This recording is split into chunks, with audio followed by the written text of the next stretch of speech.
বা ছাত্রলীগ থাকবে এটা দেওয়া যায়। ফিলিস্তিনে ইসরায়েলি বাহিনীর বর্বর হত্যাযজ্ঞের প্রতিবাদ ও স্বাধীন ফিলিস্তিন রাষ্ট্রের দাবিতে সারা দেশে ছাত্র সমাবেশ করেছে ছাত্রলীগ।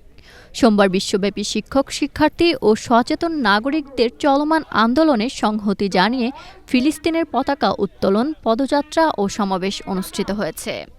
বাংলাদেশ ছাত্রলীগের কেন্দ্রীয় কর্মসূচির অংশ হিসেবে পঞ্চগড়ে স্বাধীন ফিলিস্তিনি রাষ্ট্র প্রতিষ্ঠার দাবিতে পতাকা উত্তোলন, পদযাত্রা ও সমাবেশ অনুষ্ঠিত হয়েছে।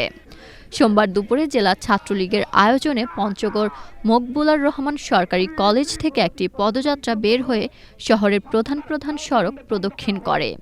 পরে সংক্ষিপ্ত আলোচনা সভা অনুষ্ঠিত হয়।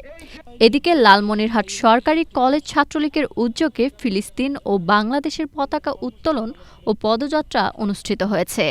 এ সময় জেলা ছাত্রলীগের সাবেক ও বর্তমান নেতাকর্মী সহ কলেজের শিক্ষার্থীরা উপস্থিত ছিলেন।